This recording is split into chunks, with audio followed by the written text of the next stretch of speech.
নিজের যতটুকু আমল আখলাক আছে, কাজ কারবার আছে, ওইটার উপরে ভরসা করে যান। হ্যাঁ, নবীর উম্মত যদি হতে পারেন, প্রশ্ন আসতে পারে নবীর উম্মত না মানে আমরা নবীর আশেক। কিসের আশেক? আপনি জিলাপির আশেক, আপনি খেচুড়ির আশেক, আপনি পোলাও বিরিয়ানির আশেক।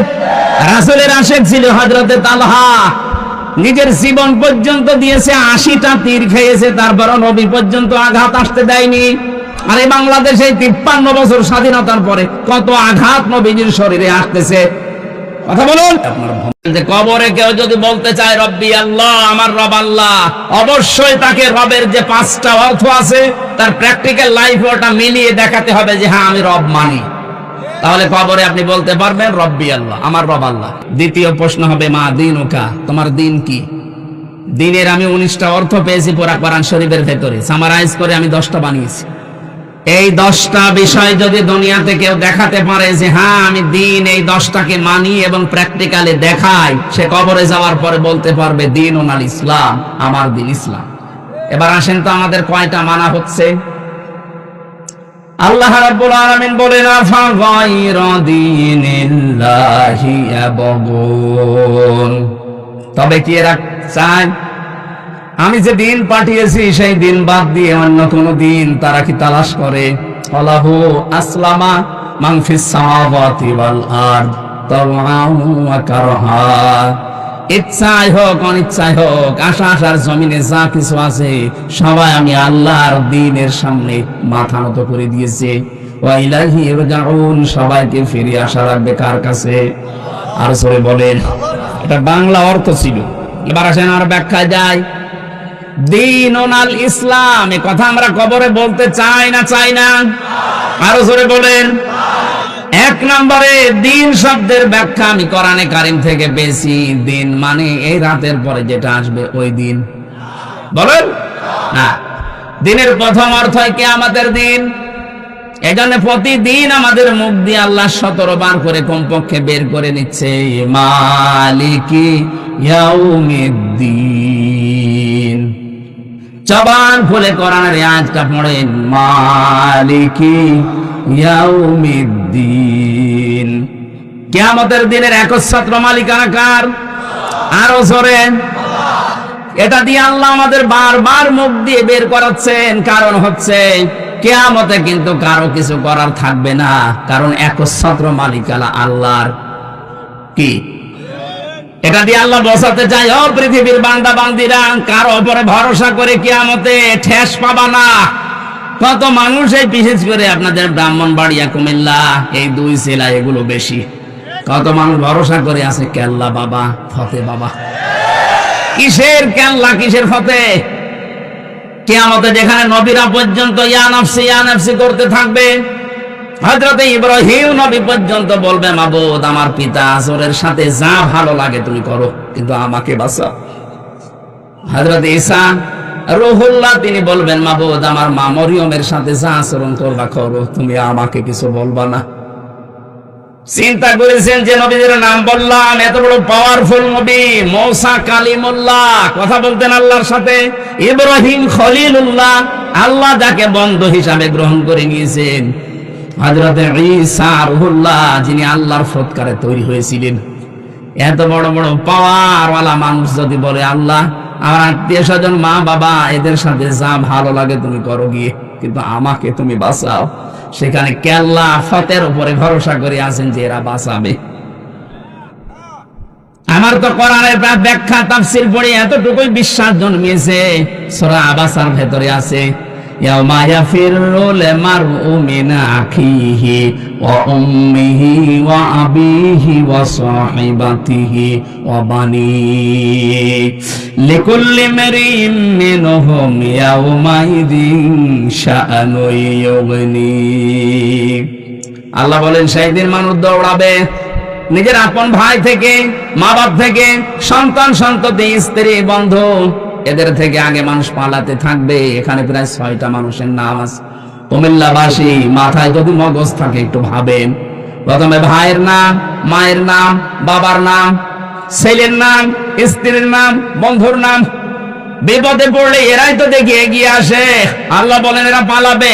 ফের মানে কিন্তু বাঘে তাড়া দিলে যেভাবে মানুষ দৌড়ায়, এফেরো শব্দের শাব্দিক অর্থ এই দৌড়।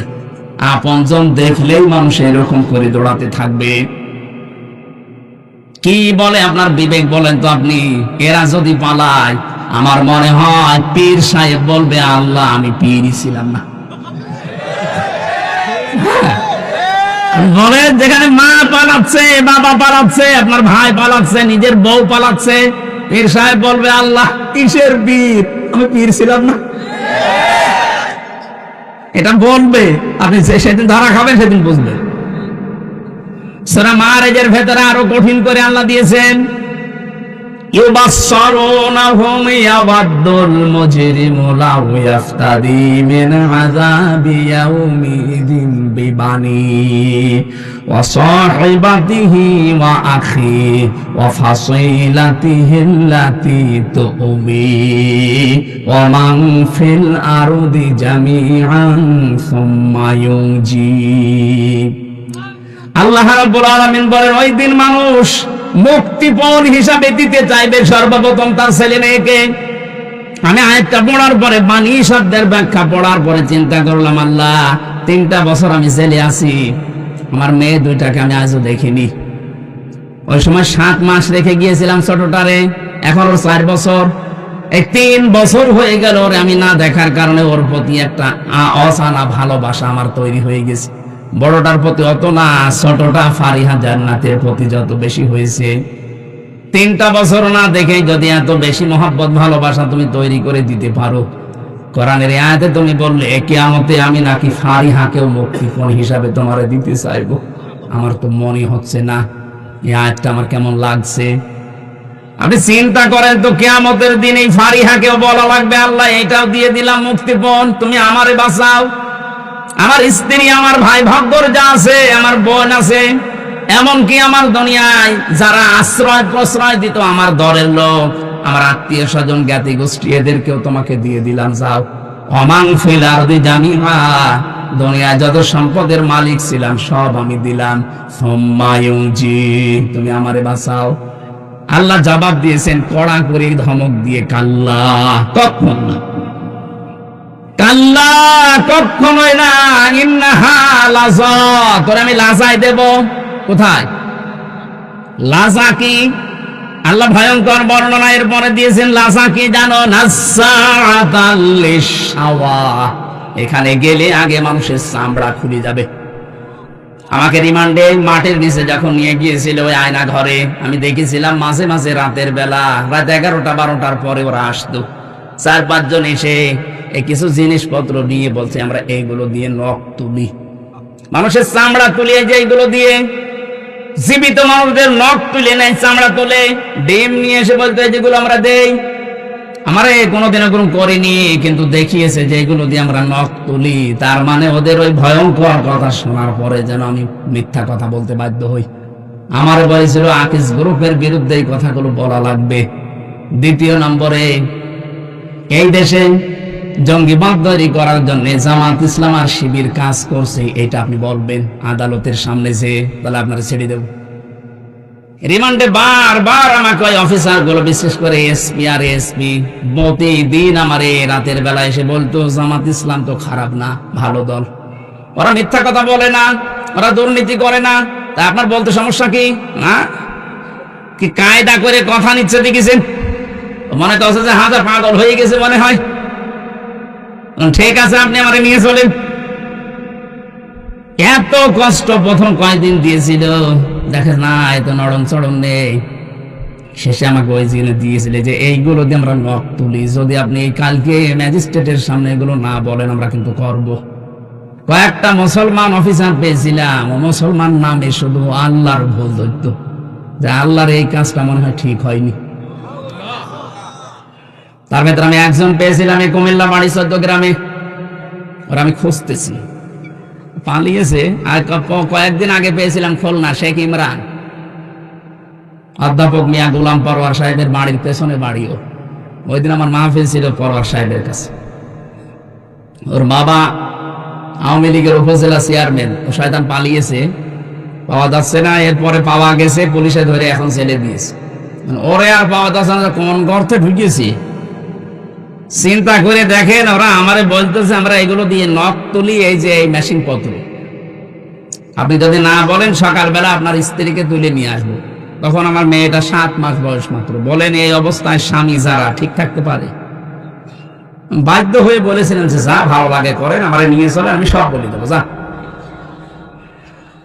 কিন্তু ম্যাজিস্ট্রেট আমার সাথে ধোঁকাবাজি করেছিল। ওখানে যাওয়ার পরে শুনলাম উনি ছাত্রলীগের প্রাক্তন কি সেক্রেটারি ছিল, উনি এখন ওই কাজে। আমার বলছে আপনার কোনো চিন্তা নেই, যা যা লিখেছে শুধু সই করে চলে যান, আপনার নিচে ছোট ছোট বাচ্চারা আছে কান্নাকাটি করছে। আমি তো এই 164 তখন বুঝতাম না, সহজ সরল ভাবে লিখে দিলাম। পরে শুনছি যে ওইটা 164।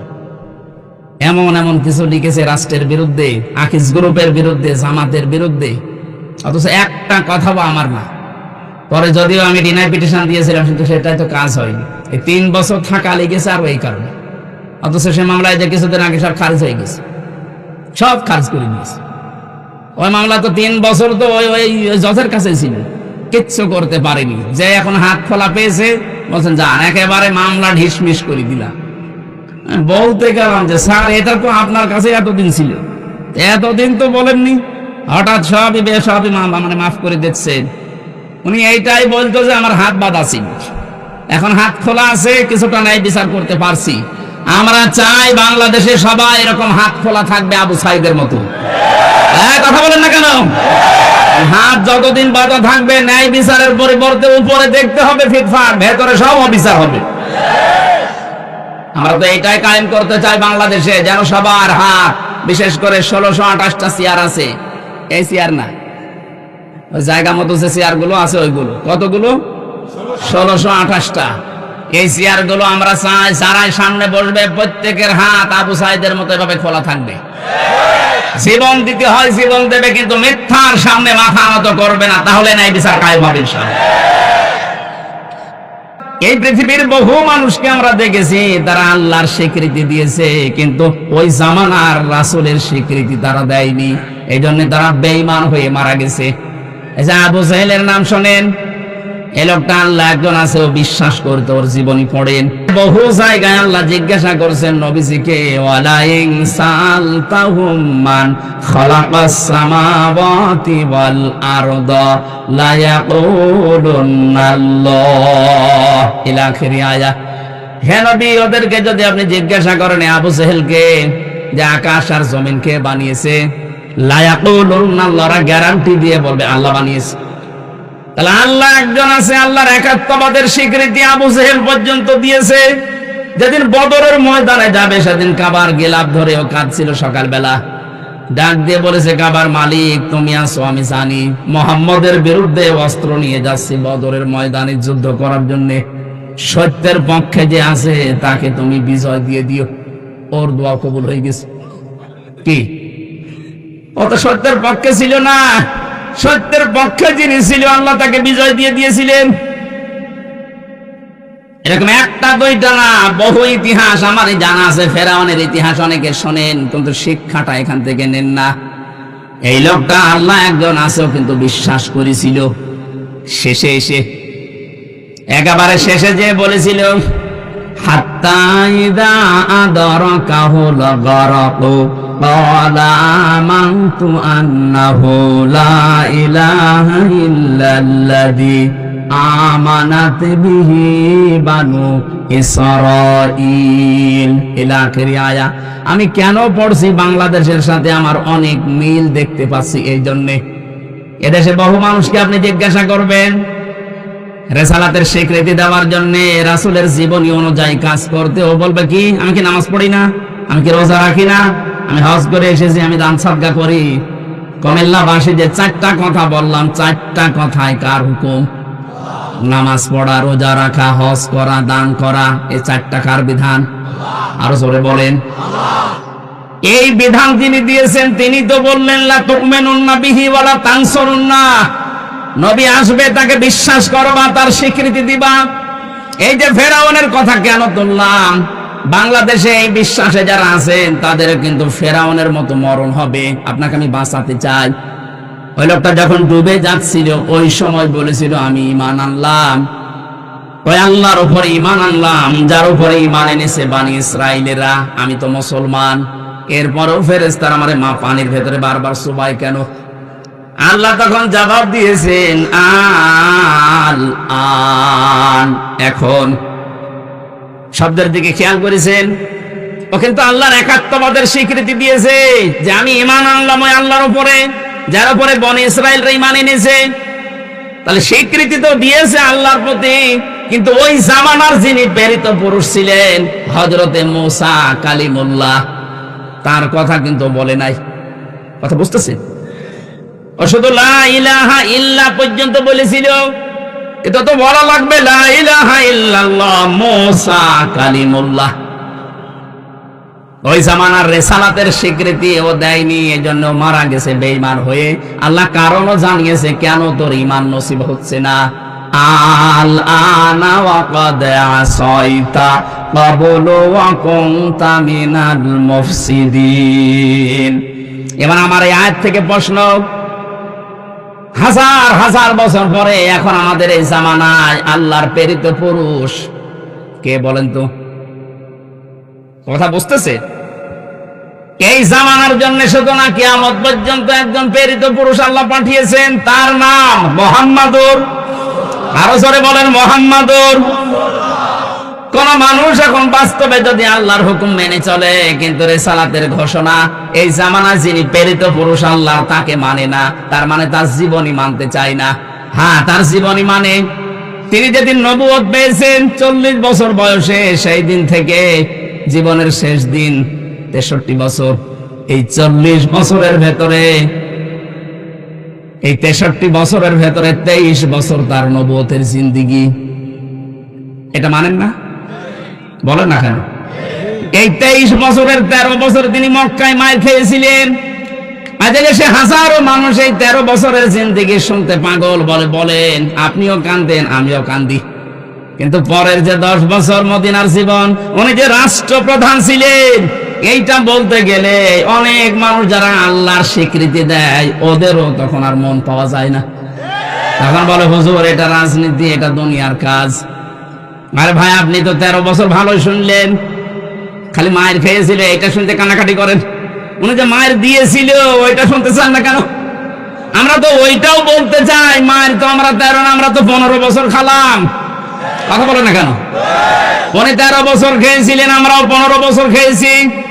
উনি 10 বছর রাষ্ট্রনায়ক ছিলেন, আমাদেরকেও 10 বছর চালাতে দেন না কেন? আমরা তো এখন 10 বছরে যেতে চাই। বলে না, আপনি ওই 13 বছরে থাকেন। 13 বছরে থাকলে খালি মায়ের খালি আপনার ভালো লাগবে না? আমরা 10 বছরে যেতে চাই না। এই যারা বলেন না কেন? এই 10 বছর যারা মানতে চান না, তার রিসালাতের ঘোষণা পরিপূর্ণ হয়নি, শুধু 13 বছর দিয়েছে, 10 বছর দেয় না, ওর মরণ হবে ফেরাউনের মতো। আমার মনে হয় আপনি কথা বুঝেছেন। এরপরও যদি কেউ না বোঝার ভান করে থাকেন, এখানে আসেন, কানে কানে বলছি। না, আপনি না বুঝলে আমি বেকার চিল্লাবো না। বুঝেছেন কিনা বলেন? যারা আল্লাহর কথা মানতে রাজি আছেন কিন্তু রিসালাতের ঘোষণা আপনাকে দেওয়া লাগবে, ফেরাউন এটা দেয়নি, এজন্য বেঈমান হয়ে বেড়ে গেছে। আপনি যদি এখনো দিতে না চান, আপনি হয়তো বুঝতেছেন না, তাই আপনাকে আমি বুঝিয়ে দিলাম। 64 জেলার 630টা থানা আছে। যতগুলো জালেম ইসলাম মুসলিম মানবতার বিরুদ্ধে যারা ষড়যন্ত্র করেছিল, যারা জুলুম করেছিল, তাদের বাড়ি ঘরের অবস্থা আল্লাহ একই বানিয়ে দিয়েছেন। আল্লাহ যেন আমাদেরকে দেখিয়ে দিচ্ছেন ফাতিলকা, ওই যে এই ঘরগুলো। সবচাইতে বড় ঘর যেটা মনে করতাম ঢাকাতে, অনেকে এত আবেগ নিয়ে সেখানে যে ঘরে পর্যন্ত চুমা খেত। দেখেন ঘরের অবস্থা, জাতীয় টয়লেট হয়ে গেছে। হ্যাঁ, 4-5 জন একসাথে প্রসাব করতে বসছে। কোথায় পৌঁছে গেছে দেখেছে?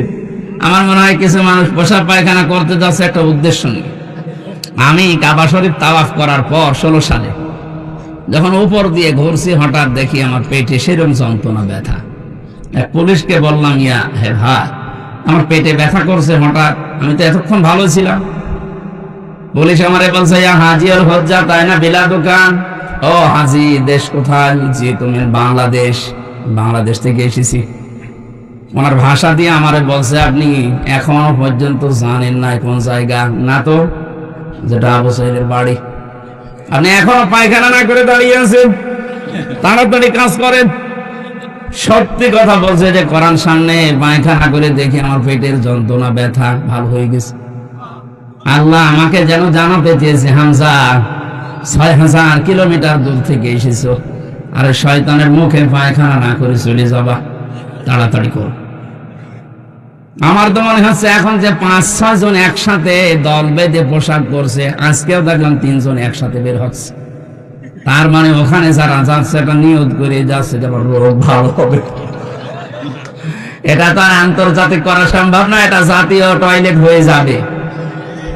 এইটাই বাস্তবতা। আপনি তাকান হিটলারের দিকে, চেঙ্গিস খানের দিকে, হাজ্জাজ বিন ইউসুফের দিকে, ইয়াজিদের দিকে। নামগুলো কিন্তু ভালো, খারাপ না। ইয়াজিদ নামটা খারাপ, কত সুন্দর না। শুধু জুলুম করার কারণে আল্লাহ নামটা ঘৃণিত, নিন্দিত করে দিয়েছে। এখন কোন হিন্দুকেও যদি বলা হয় ভাই ছেলে হয়েছে ৫,০০০ টাকা দেবো, ইয়াজিদ রাখেন, বলবো কি নাম না গালি? বলেন এত সুন্দর সাহাবীর ছেলের নাম, হযরত মুআবিয়ার ছেলে রাদিয়াল্লাহু তাআলা আনহু, এত বড় জলিলুল কদর সাহাবী, যিনি কাতেবে ওহী লিখতেন, তার সন্তানের নাম যদি আল্লাহ জুলুম করার কারণে ঘৃণিত বানিয়ে দিতে পারে, আপনি কার সন্তান? যত বড় মানুষের সন্তান হন, আপনার নাম যোগের আবর্তনে, কালের বিবর্তনে দেখবেন নামটা আজ হোক কাল হোক, ওটাও আমার মনে হয় গালি হয়ে যাবে। এখনই অলরেডি হয়ে গেছে। এখন কারো ছেলে মেয়ে যারা জন্মাচ্ছে যদি বলেন যে ৫,০০০ টাকা দেবো এই নাম রাখেন, বলবো নাম না, অত গালি। কাউকে যেন এসিদের বাচ্চা বললে সে রেগে যায়, কয়েকদিন পরে যাই বলবেন যে অমুকের বাচ্চা, এমনি রেগে যাবে। এটা করেছে কে বলেন তো হামজা? না, সূরা মরিয়মের ৯৬ নাম্বার আয়াতে আছে, ইন্নাল্লাযীনা আমানু ওয়া আমিলুস সালিহাতি সায়াজআলু লাহুমুর রাহমানু ওয়াদ্দা। আল্লাহ পাক বলেন যারা ঈমান আনবে আর ঈমানের দাবি অনুযায়ী যারা ভালো ভালো কাজ করবে। এখানে সালেহ শব্দটা আছে, সালেহ মানে নেক কাজ, সৎ কাজ, এতটুকুই ব্যাখ্যা না। সালেহ মানে যোগ্য। আপনাকে যোগ্যতা অর্জন করা লাগবে। যে যে দিক বিভাগে কাজ করবে ওই বিভাগ সম্পর্কে তার চূড়ান্ত শিক্ষা এবং প্রশিক্ষণ নিয়ে সঠিকভাবে আঞ্জাম দেওয়ার নাম সালেহ। এটা বাংলাদেশে যত রাজনৈতিক দল আছে কে কি করছে জানি না, আমি নাম ধরেই বলছি, জামাত ইসলাম, ইসলামী ছাত্র শিবির, এই দুইটা দল কিন্তু যোগ্য মানুষ তৈরি করার ফ্যাক্টরি। আপনি যদি বিশ্ববিদ্যালয়ে পড়তে চান, জীবনে তো কোনোদিন ভার্সিটির মুখ দেখতে পারেননি, যদি এই বুড়ো বয়সে পড়তে চান ভর্তি হয়ে যান, আপনাকে ভার্সিটি পড়াবে। অন্তত ৬ থেকে ১ বছর, ৬ মাস থেকে ১ বছর লেগে থাকেন, আপনি যেন মনেই করবেন যে আমি বিশ্ববিদ্যালয়ে পড়ছি। এভাবে তৈরি করবে আপনাকে, কারণ এদের যে সমস্ত ক্যাপাসিটি আছে, যে সমস্ত কৌশলগুলো দেখবেন, সব এভাবে একেবারে ধাপে ধাপে তৈরি করছে। যে মানুষগুলো আইনের দিকে যায় তাকে ওইভাবেই গড়ে তোলে, যারা ব্যবসার দিকে যায় তাদেরকে ওইভাবে গড়ে তোলে, যে মানুষগুলো চিকিৎসার দিকে যায় তাদেরকে ওইভাবে গড়ে তুলছে। রাজশাহীর ডাক্তার ফাতেমা সিদ্দিকার মতো ডাক্তার হওয়া লাগবে মেয়েদের, ফরিদপুরের ডাক্তার শাহিন জব্দারের মতো ডাক্তার হওয়া লাগবে ছেলেদের, ডাক্তার মতে রহমান খুলনা এনার মতো ডাক্তার হওয়া লাগবে। এদের নাম সালেহ। আমরা মনে করি বসে বসে সুবহানাল্লাহ পড়লাম, আমার মতো সালেহ নেক কাজ আর নেই। কিসে কে বলিস আপনাকে? আপনি যে যেই বিভাগে কাজ করবেন ওই বিভাগের শিক্ষা আর প্রশিক্ষণ নিয়ে সঠিকভাবে কাজটা আঞ্জাম দেওয়া লাগবে, দুর্নীতি মুক্ত হয়ে। এই কথা বুঝতেছে? এগুলো যারা করেন সৃষ্টি জগতের ভেতরে তাদের প্রতি আল্লাহ একটা আলাদা তৈরি করে দেয় ভালোবাসা। সায়াজআলু লাহুমুর রাহমানু ওয়াদ্দা। পৃথিবীর সৃষ্টিতে আল্লাহ যা বানিয়েছেন সবার ভেতরে ওই মানুষটার প্রতি একটা ভালোবাসা তৈরি করে দেয়। কে? সাইদি সাহেবকে অনেকে জীবনে দেখেনি চোখে, কিন্তু মনের ভেতর থেকে তার প্রতি ভালোবাসা, এটাকে আমি বানিয়ে দিয়েছি। কে? বিপরীতটা দেখুন, অনেককে অনেক মানুষ দুনিয়ায় দেখেনি, কিন্তু তার কর্মকাণ্ডের কারণে কোথায়? সৌদি আরব।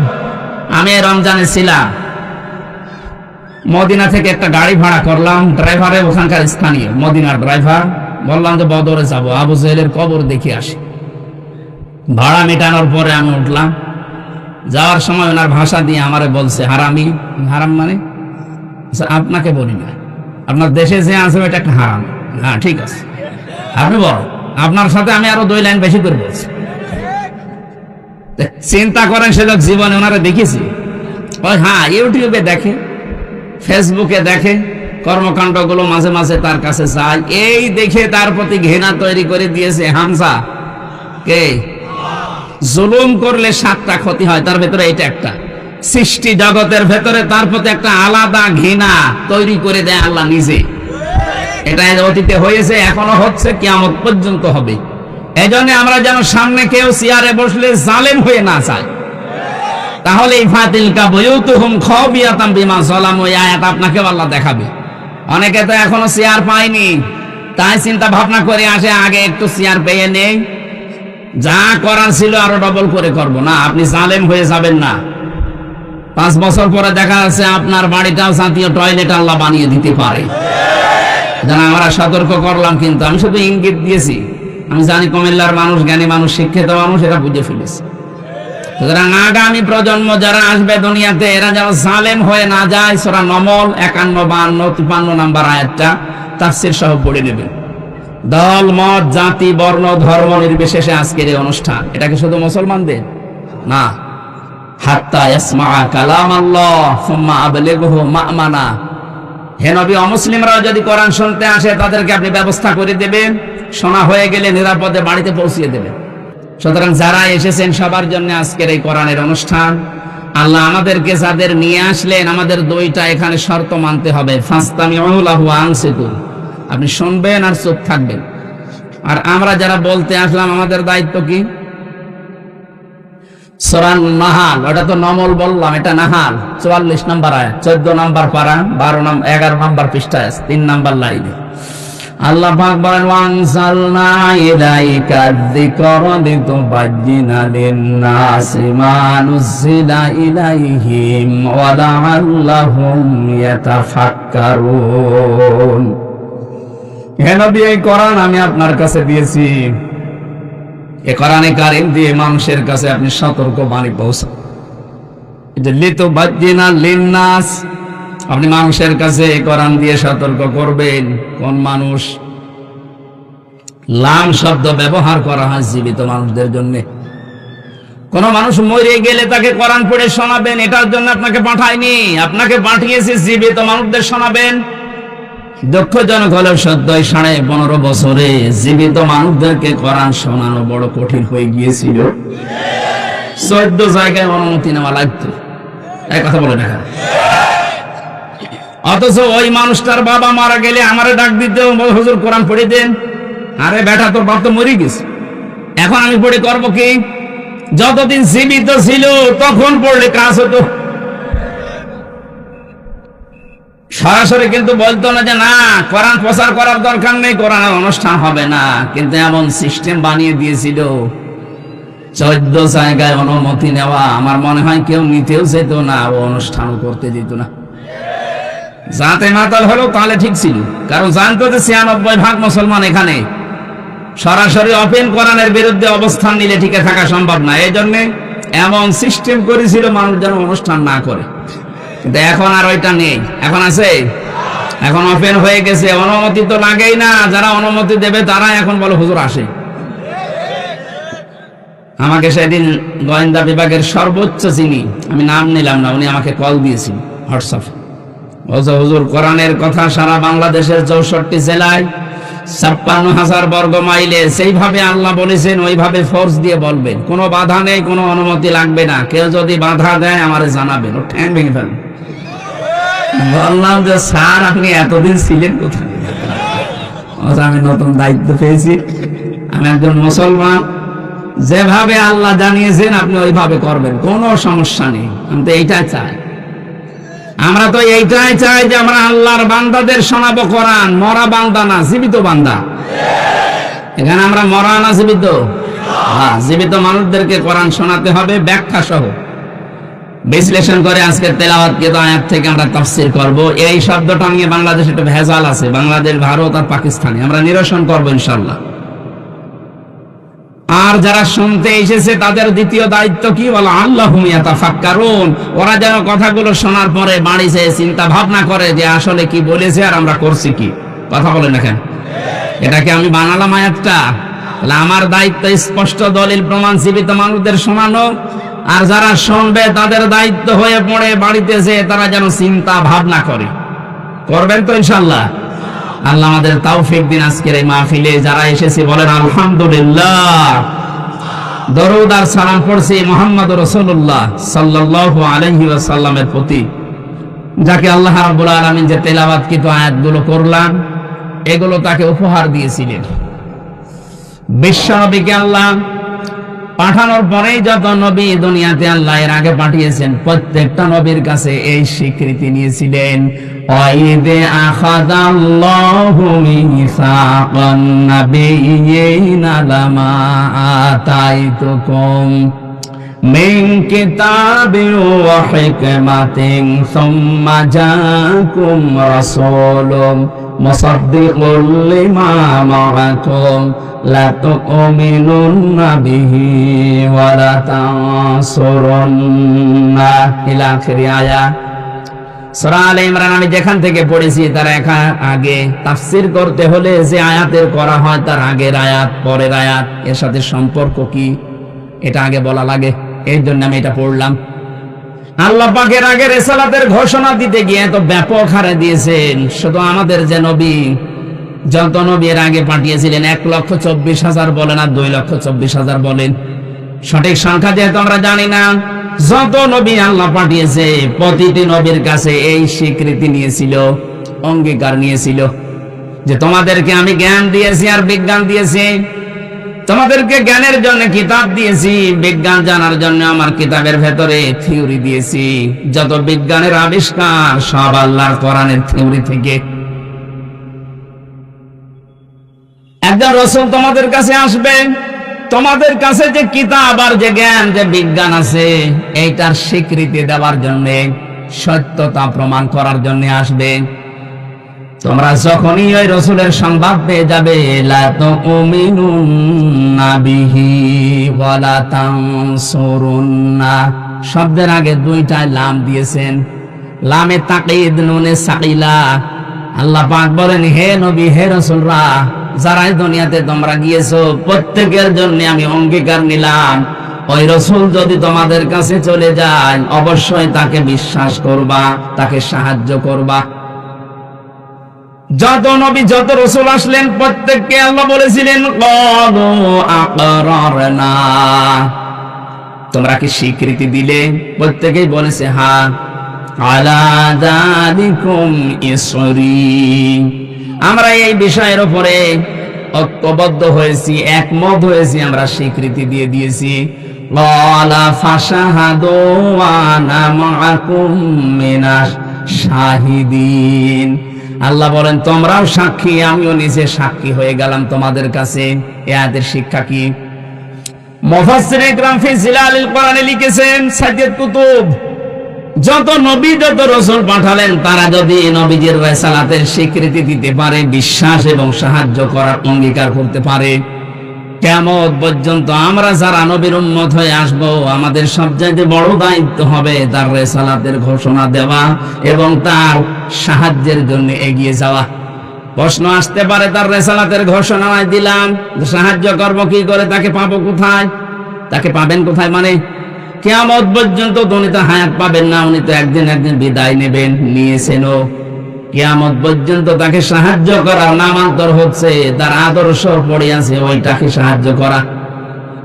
তার আদর্শকে যারা ধারণ করবেন, নবীজির আদর্শ দুনিয়াতে যারা বাস্তবায়ন করার চেষ্টা চালাবে তাদেরকে আপনার সাহায্য করা ওয়াজিব, আপনার জন্য হক।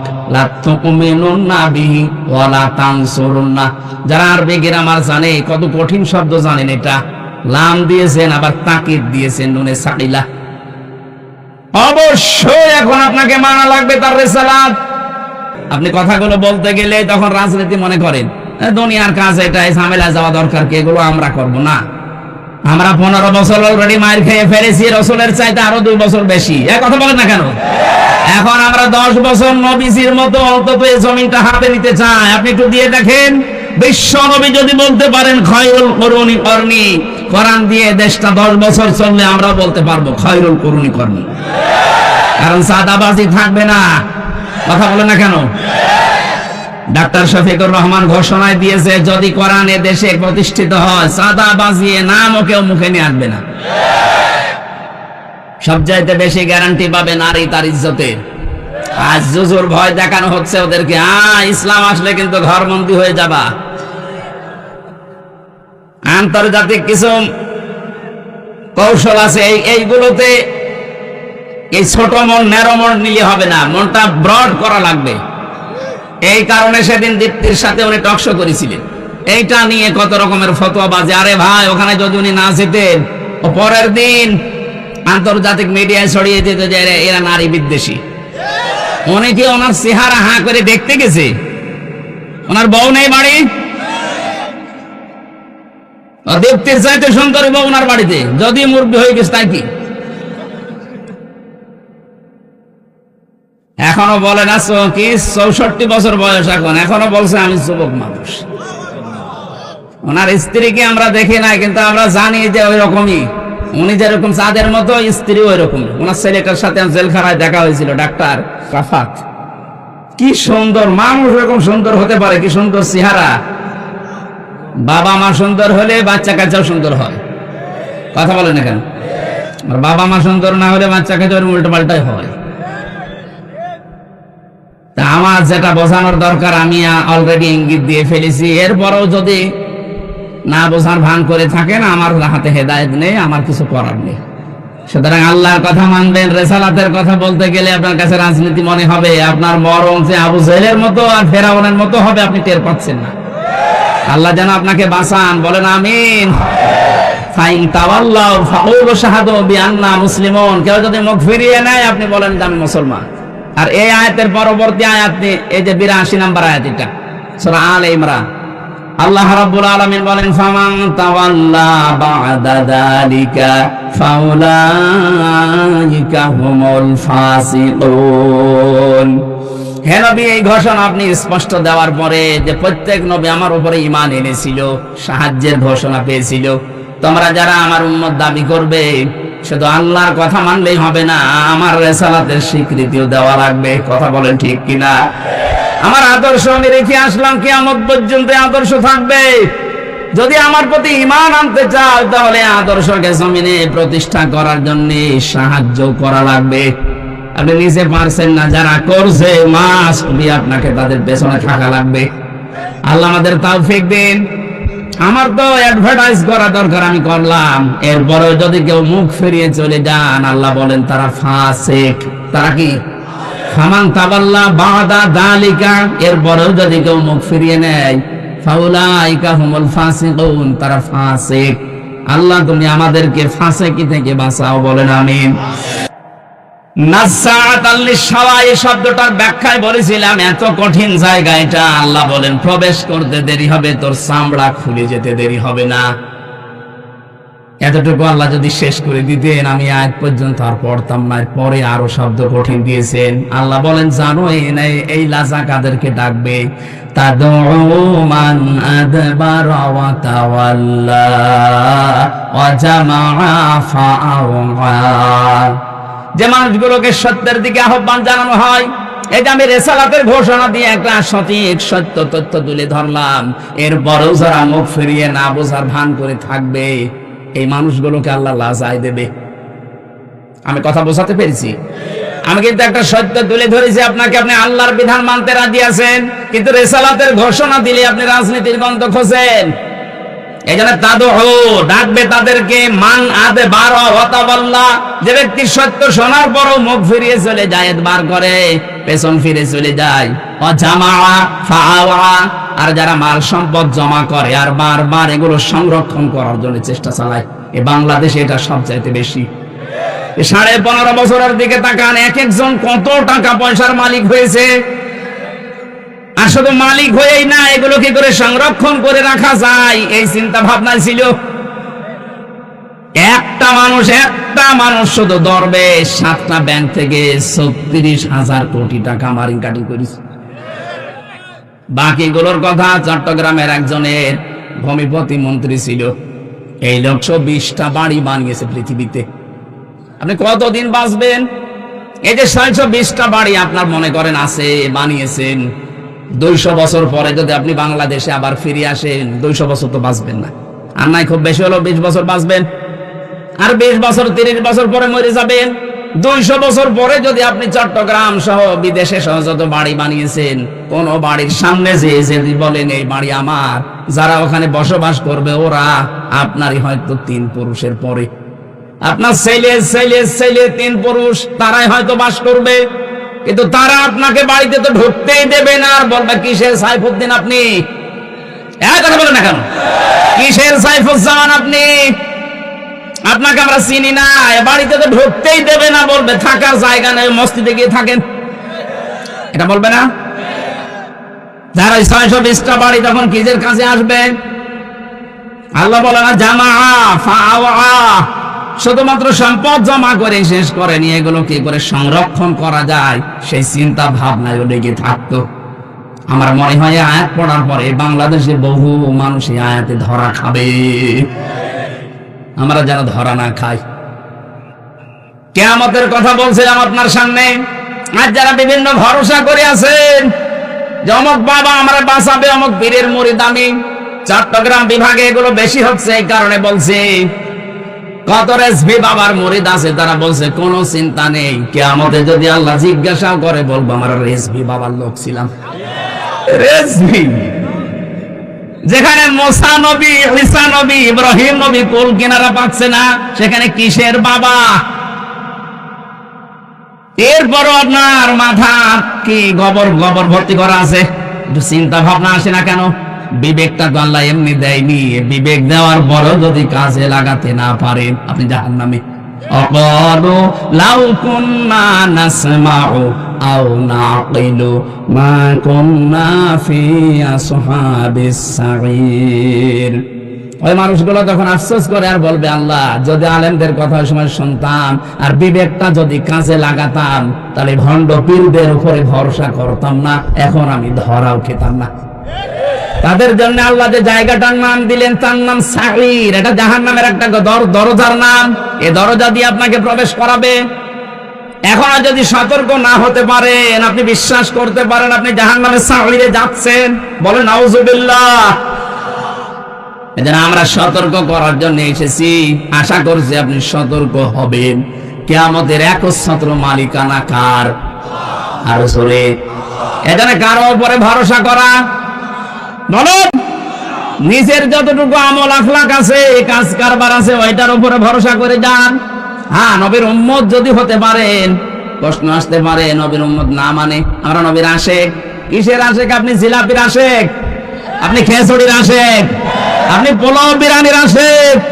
রাসূলের আশেক ছিল হযরতে তালহা, নিজের জীবন পর্যন্ত দিয়েছে, 80টা তীর খেয়েছে, তারপরও নবী পর্যন্ত আঘাত আসতে দেয়নি। আর এই বাংলাদেশে 53 বছর স্বাধীনতার পরে কত আঘাত নবীজির শরীরে আসতেছে, কথা বলুন। আপনার ভূমিকা থাকা লাগবে। এটা আজ বাংলাদেশে অধিকাংশ মানুষ মনে করে এ দুনিয়ার কাজ। কে বলেছে দুনিয়ার কাজ? মেয়েরা যারা এসেছেন আপনাদের জন্য একটাই ওয়াজ আজকে, ওয়াতুইনু আলা দীনি যাওজাতিহা। জান্নাতি মহিলা ওইটা যেই মেয়েটা তার স্বামীকে মানবতার জন্য, দ্বীনের জন্য, ইসলামের প্রসারে মানবতার সেবা করছে তার স্বামী, ও যেন ওই মহিলা তার স্বামীকে উদ্বুদ্ধ করে, ছাড় দেয়, সময় বের করে দেয়। কিন্তু অধিকাংশ মহিলা আরো বাধা দেয়, কথা বলে ঠিক কিনা? না, আপনি নামাজ পড়ে রোজা করে কালো বোরকা পরে নেককার হতে পারবেন না। আপনার স্বামী, এটা 3 নাম্বার পয়েন্ট, ওয়াতুইনু আলা দীনি যাওজাতিহা। আপনার স্বামীকে আপনি হযরতে খাদিজাতুল কুবরার মতো বের করে দেবেন বাড়ি থেকে, যে দিনের জন্য, মানবতার সেবায়। আপনার স্বামী মানবতার সেবামূলক কাজ করে, মানুষের উপকারের জন্য নেমে যায় বাড়ি থেকে, দিন প্রসারে, দিন কায়েমে, দিনের সেবা করার জন্য কাজ করে বেড়াচ্ছে।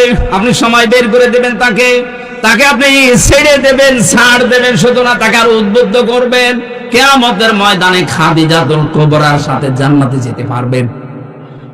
আজ আমরা আরো ছেড়ে দেওয়া দূরের কথা, সংসারে অশান্তি তৈরি করে আরো বাধা দেই। কথা বলে না কেন? আমার মা বোনেরা, নামাজ পড়ছেন, পড়েন, রোজা রাখেন, হজ করে এসেছেন, পর্দায় থাকেন, পাশাপাশি স্বামীকে মানবতার সেবায়, ইসলামের সেবায় বের করে দেবেন। কিয়ামতে যদি খাদিজাতুল কুবরার সাথে, যার নামে আজকের এই মাদ্রাসা, এই মহিলার সাথে জান্নাতে থাকতে চান, আল্লাহ মেয়েদেরকে খাদিজাতুল কুবরার অনুসারী হওয়ার তৌফিক দেন, বলেন আমিন। এটা বোঝাতে চাচ্ছিলাম, দারিদ্র্যমুক্ত সমাজের জন্য আমাদের স্ব জায়গা থেকে ভূমিকা পালন করা লাগবে। এটা যদি আর সবাই মিলে আমরা ঐক্যবদ্ধ হয়ে করতে পারি, দিনের প্রথম অর্থ যেটা বলেছিলাম, কিয়ামতের দিন, এই কিয়ামতের দিনে আপনাকে আল্লাহ নিজে পার করিয়ে দেবেন। জোরে বলেন সুবহানাল্লাহ। দিন শব্দের 2 নম্বর অর্থ রাষ্ট্রীয় বিধান। এটা আজ বাংলাদেশে অনেকে আমরা না বুঝলে ফেরাউন এটা বুঝেছিল। সূরা মুমিনের 26 নম্বর আয়াতে আল্লাহ দলিল দিয়েছেন, আকালা ফিরআউনু দারুনি আকতুল মূসা ওয়ালিয়াদু রাব্বা ইলা আখিরি আয়া। ফেরাউন বলেছিল, আমারে ছেড়ে দাও, আমি মূসাকে হত্যা করব, সে তার রবকে ডাকুক। আমি আশঙ্কা করছি সে আমার রাষ্ট্রের বিধিবিধান পাল্টিয়ে দেবে। এখানে দিন মানে রাষ্ট্রীয় বিধান। আজ দিন মানে শুধু ধর্ম মনে করে যারা পড়ে আছেন, আপনার চাইতে আমার মনে হয় দিন ফেরাউন ভালো বুঝেছিল। বলেন, ও বলেছিল আমাকে ছেড়ে দাও, আমি মূসাকে হত্যা করব, ওদের রবকে ডাকো। আমার আশঙ্কা হচ্ছে মূসা আমার দেশের রাষ্ট্রীয় আইন পাল্টিয়ে ফেলবে। তাহলে দিন মানে রাষ্ট্রের আইন। আরো জোরে, 96% মুসলমান আমরা এখানে বাস করি, রাষ্ট্রীয় আইনের দিন একটাও আছে বলেন? যে 2-1টা ছিল হাফ, সেগুলো তুলে দিয়েছে এই 15 বছরে। মুসলিম পারিবারিক আইনের ভেতরে কিছু কিছু আমরা মানতাম, সেটাও এমন কায়দায় মাঝে মাঝে আওয়াজ উঠতো, আমরা সমান অধিকার চাই, এক পুরুষ যা পাবে এক নারী তাই পাবে। জোরে বলেন নাউজুবিল্লাহ। কোরআনে 500 আইন আল্লাহ দিয়েছেন, অধিকাংশ আমরা দেখলাম হাত দিয়েছে, পাল্টিয়ে ফেরার চেষ্টা চালিয়েছে। যেখানে আল্লাহর নামে পড়া আরম্ভ হবে সেখানে আল্লাহর নাম বাদ দিয়েছে, যেখানে ইসলাম সেখানে বাদ দিয়ে শুধু নাম দিয়েছে নজরুল ইসলাম কলেজ হবে না, শুধু নজরুল কলেজ। কেন? ইসলামে আপনাকে কিসে কামড় দিয়েছে? কথা বলেন এখানে। পড়া শুরু করা লাগবে আগে ইকরা বিসমি রাব্বিকাল্লাযী খালাক, এটা মনোগ্রামে লেখা ছিল। কথা বলেন এখানে। ইন্নাদ দীনা ইনদাল্লাহিল ইসলাম রাব্বি জিদনি ইলমা, এগুলো আগে ছিল, এইটা এখন বাদ দিয়ে এমন এমন জিনিস সেখানে জুড়ে দেওয়া হচ্ছে। কেন? এই শব্দগুলো তো আল্লাহ বানিয়ে দিয়েছেন।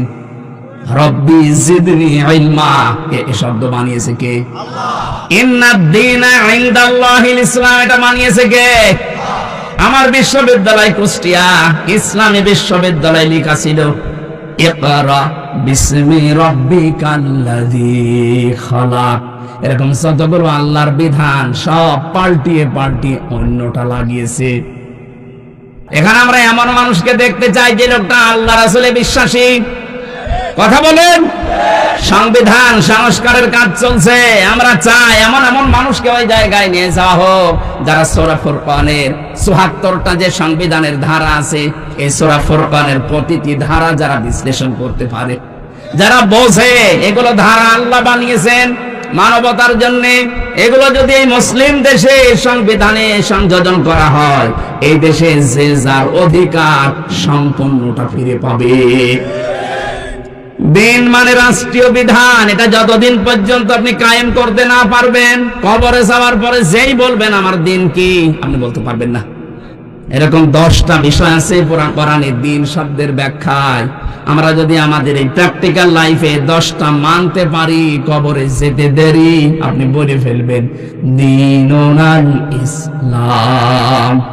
আল্লাহ আমি সহ যারা এসেছি এটা বলার তৌফিক দুনিয়া থেকে কামাই করার তৌফিক দাও, বলেন আমিন।